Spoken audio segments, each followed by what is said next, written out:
'Euphoria' 2 hours 15 minutes run టైమ్‌తో థియేటర్స్‌లో release అయింది. Release రోజునే ఇవ్వాలి. కానీ టైం అసలు సెట్ కాలేదు. ఇక ఫ్యామిలీతో ఈ మూవీని చూడొచ్చా అంటే, మా ఇంట్లో నాలెడ్జ్ పరంగా, సైన్స్ పరంగా కొన్ని విషయాలు యాక్సెప్ట్ చేస్తారు. ఇన్ఫర్మేషన్‌గా తీసుకోగలరు అంటే వాళ్ళు చూడొచ్చు. ఎక్స్‌పోజింగ్ ఇలాంటివి లేవు గానీ, అత్యాచారం రిలేటెడ్ సీన్స్ ఉంటాయి. లేదు అవి కూడా కష్టం అంటే మాత్రం చాలా సీన్స్ ఫ్యామిలీలో సినిమాలో చూడలేం. కానీ అన్నీ స్క్రిప్ట్ డిమాండ్ చేసినట్టు నీడెడ్ అన్నట్టే ఉంటాయి. సో, ఇక మీరే డిసైడ్ అవ్వండి ఫ్యామిలీతో చూడొచ్చా లేదా అని. ఇక మూవీ చూసిన తర్వాత నాకైతే ఫస్ట్ హాఫ్ సూపర్‌గా ఉంది. Second half climax 10 minutes conclusion చాలా బావుంది. ఇక మిగతా సెకండ్ హాఫ్ అంతగా కనెక్ట్ అవ్వలేకపోయా. ఓవరాల్‌గా వన్ టైమ్ డెఫినిట్‌గా చూడొచ్చు ఈ మూవీని. రాసుకున్న స్క్రిప్ట్ 2 అవర్స్ రాలేదేమో అందుకే ఇంటర్వల్‌కి అయిపోయిన సినిమాని డ్రగ్స్ అనే సబ్జెక్ట్‌ని జోడించి సెకండ్ హాఫ్‌ని డ్రాగ్ చేసినట్టుంది. క్లైమాక్స్‌లో ట్విస్ట్ మాత్రం సూపర్‌గుంది. ఆ కంక్లూషన్ కూడా ఒపీనియన్ మార్చేస్తుంది మూవీ మీద. అంత బావుంది. అందుకే లాస్ట్ 10 మినిట్స్ చాలా చాలా బావుంది. రేప్ విక్టిమ్స్ బ్యాక్ స్టోరీ ఉన్న సినిమాలన్నింటిలో బెస్ట్ వెర్షన్ ఈ ఫస్ట్ హాఫ్‌లో గుణశేఖర్ గారు తీశారని చెప్పాలి. ఎవరు చూపించని మరొక కోణాన్ని ఈయన చూపించారు. అక్యూజ్డ్ పాయింట్ ఆఫ్ వ్యూ నుండి. చెప్పాలి అనుకున్నది ఏంటంటే ఇంత ఫాస్ట్‌గా టెక్నాలజీతో పాటుగా పెరుగుతున్న వరల్డ్‌లో పేరెంట్స్‌ని, పిల్లల్ని సరిగ్గా విలువలతో పెంచి తప్పుడు దారిలో వెళ్లకుండా చూసుకోవాలని. మంచిదే విషయం. కానీ ఆ పాయింట్ ఇంటర్వల్‌కే సరిపోయింది కదా అని ఫీల్స్. ఇక సెకండ్ హాఫ్‌లో ఆ ట్రీట్మెంట్ మాత్రం ఏమాత్రం ఎంగేజింగ్‌గా లేదు. రాసిన ట్విస్ట్ కోసం సెకండ్ హాఫ్ తీశారనిపించింది. ఇక స్టోరీ వైస్ పెద్దగా ఏం రివీల్ చేయను. సినిమా స్టార్ట్ అయిన ఒక 20 మినిట్స్‌కే మీకు అర్థమవుద్ది. సో, సినిమా చూసే తెలుసుకోండి.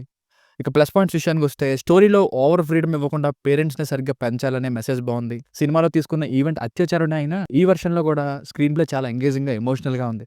గుణశేఖర్ గారు ఆయన డైరెక్షన్ మార్క్‌ని చూపించారు. ఒకసారి ఎవరినైనా మానభంగం చేసి దొరికితే వాడి పరిస్థితి ఎలా ఉంటుందనేది మరొక కోణంలో చూపించిన మూవీ ఇది. నిజానికి first half one of the best versions అనే చెప్పొచ్చు. రీసెర్చ్ చేశారు. 'ది గర్ల్ ఫ్రెండ్' సినిమాలో అమ్మాయిల కోసం మెసేజ్ ఇచ్చారు కానీ, నువ్వు అబ్బాయివి గదా! అందుకే నెగెటివ్ రివ్యూ ఇచ్చావని చాలామంది నాకేసుకున్నారు. ఈ 'euphoria' cinema the best example. మొత్తం మూవీలో అబ్బాయిలనే బ్యాట్ చేశారండి. నిజానికి రియాలిటీలో జరిగే ఈవెంట్ అది.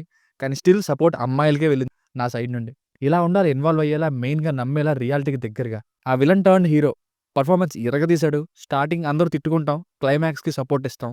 క్లైమాక్స్‌లో అయితే ఆ కంక్లూషన్ టైమ్‌లో చాలా బాగా నటించారు. ఇక 'భూమిక' గారు, పోలీస్‌గా 'గౌతమ్ వాసుదేవ్ మీనన్' గారు, 'సారా అర్జున్' గారు ముగ్గురు సూపర్ రోల్స్ అనే చెప్పాలి. ఇక మన చిన్ననాటి హీరో 'రోహిత్' గారు, ఇంకా మిగతా వాళ్ళు ఉన్నంతలో బానే చేశారు. టైటిల్ స్టార్ట్ అవ్వడం అదిరాయ్ కొత్తగా అనిపించింది. సాంగ్‌తో పాటు మూవ్ అవుతూ పర్సన్స్ ఫేసెస్ ఓవర్‌లాప్ అవ్వకుండా భలే ఎడిట్ చేశారు వాటిని. సాంగ్‌తో పాటుగా వస్తుంటాయి. సాంగ్స్ పర్లేదనిపించాయి. బీజీఎం మాత్రం కొన్ని చోట్ల ఎలివేట్ చేసింది. సినిమాటోగ్రఫీ బావుంది. మూవీ మొత్తం కూడా హైదరాబాద్‌లోనే తీసేశారు. ఇక మైనస్ పాయింట్స్ విషయానికొస్తే సెకండ్ హాఫ్‌ని ఎందుకు డ్రాగ్ చేశారో అర్థం కాలేదు. ఇచ్చిన మెసేజ్‌కి ఫస్ట్ హాఫ్ సరిపోతుంది నా వరకు. ఇన్‌ఫాక్ట్ ఇంటర్వల్‌కే అయిపోయిన ఫీలింగ్ కలిగింది. సెకండ్ హాఫ్‌లో మళ్ళీ డ్రగ్స్ అది ఇది అని పోస్ట్ జైల్ లైఫ్‌ని చూపించారు. మేబీ పేరెంట్స్ కేర్ టేకింగ్ విషయాన్ని హైలైట్ చేద్దాం అనుకున్నారేమో.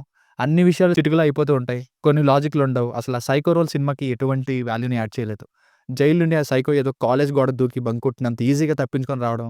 పోలీసులేమో ఇంకా వాళ్ళకి ఇది తప్ప వేరే పని లేనట్టు డెడికేటెడ్‌గా ఈ వీళ్ళ పని గురించే ఉండిపోవడం ఇలాంటివి. సెకండ్ హాఫ్ క్లారిటీ లేకుండా వెళ్ళడం, ఎమోషనల్‌గా ఇన్వాల్వ్ అయ్యేలా లేకపోవడం, సెకండ్ హాఫ్‌లో ఒక సీన్ చాలా డిస్టర్బింగ్‌గా ఉండడం.